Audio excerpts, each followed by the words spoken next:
so glad you've chosen to join me today. This session from our Camp Crowder virtual 4-H camp is Think Like a Scientist. My name is Sharon Van Dusen, and I'm the Youth Program Associate in Livingston County. The activity we're going to do today is from the 4-H Junk Drawer Robotics Level 1, Give Robotics a Hand curriculum.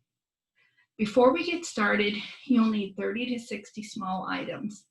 If you signed up for this session in camp, or even if you didn't, you received this page in your camp book that lists the different kinds of things you can collect. So if you've already got your items together, great. If you don't, pause this video and start gathering up little items that you can use to do this activity with. So you're going to want to sort items. You're going to want to look in junk drawers and desk drawers for things like rubber bands, tape, thumbtacks, paper clips, ring binders. Look in kitchen drawers for straws, dowels, twist ties, clothespins, chip clips, dowel and craft sticks. Really good place to look for items is in the bottom of the toy box. Look for those broken toy items. Look for wheels, axles, marbles, small balls, tinker toys, Legos, erector set pieces, crayons, marker lids, and any other small items you can get. You want about 30 to 60 items. So if you need to pause your video now while you collect those, go ahead. I'll wait. All right. Now you'll also need a either the graphs that came in. If you signed up for this session, you received these graph pages. If you didn't receive these graph pages, it's no big deal. Just get a notebook or some scrap paper or something like that, and then you'll need a pen or pencil to do your recording with. Now, I've got my items all ready. I've got mine in a plastic tub. You can have them in anything. I'm gonna dump my items out. Are you ready to think like a scientist? I am. Okay, let's get started. Before you do get started, make sure you have a good surface to work on. I've got a nice table surface here, but just whatever works for you. Dump out your items and really start by looking at the items. How are these items similar and how are they different? Start thinking about things like that. What uses could the items be used for? Do you have items that are round? I've got balls. I've got this is round. I've got dowel rods. They're round. Do I have items that are flat? I've got craft sticks. They're flat.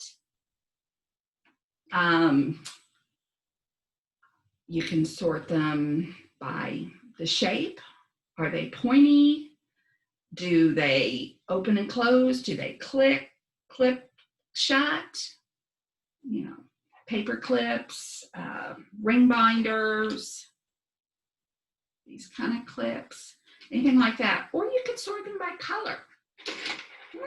I have some orange items, I have yellow items, I have green items. I could sort them that way. Decide how you want to sort your items and start sorting them. I'm going to do a real quick sort, and I'm going to sort my items by wooden items. I have a lot of wooden items. Please start working with me and use any way you want to sort them. There is no wrong way or right way to do this.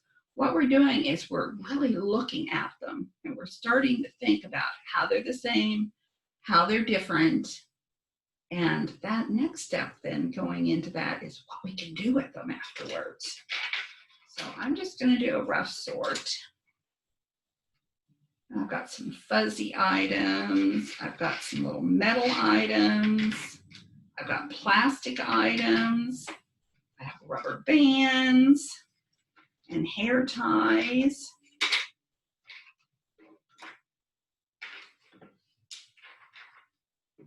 And then I have some items that are a little hard to qualify because these little clothespins are wood, but they've got metal on them too.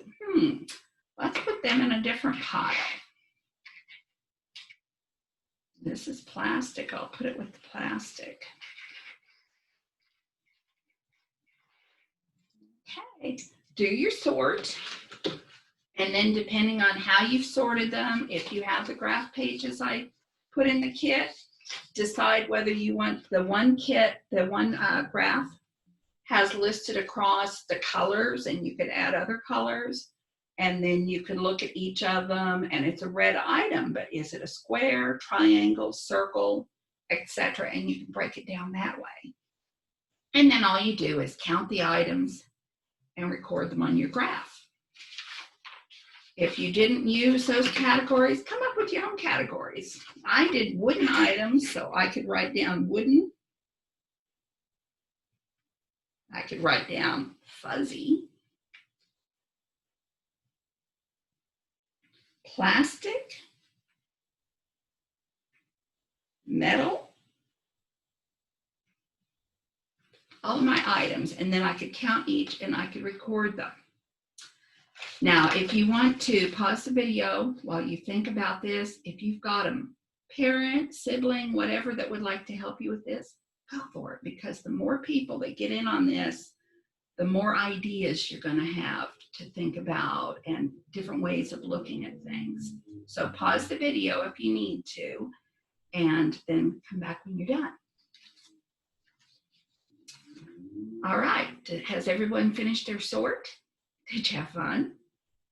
It's a lot of fun. Kids I've worked with on this love doing it, and everyone has their own way of looking at things. Okay, now, when you're done, look at everything and look at how you've sorted it. How else could you sort it? Well, I could sort mine. I've got all my wooden items together, but I could separate out the things that are round from the things that are flat. I could separate out the things that are stretchy from the things that aren't, the things that open and close. I do it that way. I could also sort it by something called function and form. What is function? Well, function is the uses of an item. And a real good example of this, I've got a little clothespin. If you can see it, I've got a little red clothespin. Well, what's the function of that clothespin? Or this paper clip? They're to hold things together. So that's the function. So I could sort this clothespin by function, but I could also sort it by form. Form is what an item looks like. The color, the texture, the appearance, all of those things. So does it make any difference how big or small it is? I have a bigger clothespin and I have a little bitty clothespin. So that makes a difference too. Okay, if I'm sorting it by form and I have decided that I want to sort it by the texture, by the color, by what it's made out of, I could also sort it by the fact that it's got two different items in it. It's wood and it's also metal. Are there any other forms that I could sort it by? It's got a hole in it. So if I wanted to sort my items with things with holes in it, I've got a hole in that clothespin. I've got a hole in this foam piece. I've got holes in some of my flat sticks. I've got holes in my wheels. So you can sort things that way. So there's no wrong way or right way to make your sort. Is everyone having fun? Okay, now we get to start thinking about what the items can do and what could you build with it. And this is just think like a scientist. So this session will just get you started thinking, but start thinking about how I've got a pile of stuff here. Can I make something out of it? Can I make a simple machine? Well, the simplest one I've come up with, I can take 2 of these craft sticks and I can band them together. And then I can take another rubber band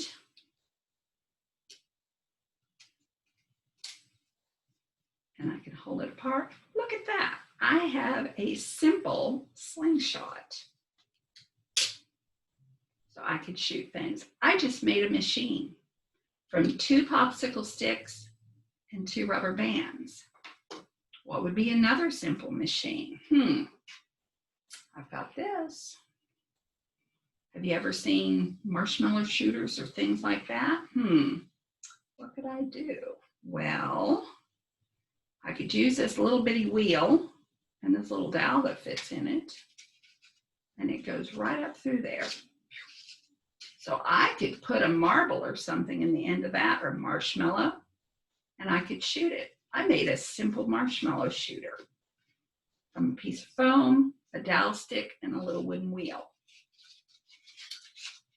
So just have fun, and I hope you've enjoyed this activity, and maybe it'll change the way you look at that pile of junk. The wheels will start turning and you'll start building things. If you've enjoyed this session, I urge you to join my Junk Drawer Robotics Marshmallow Catapult Design session. That's the next step. I'm glad you joined me today, and I'm going to end this video now. Bye.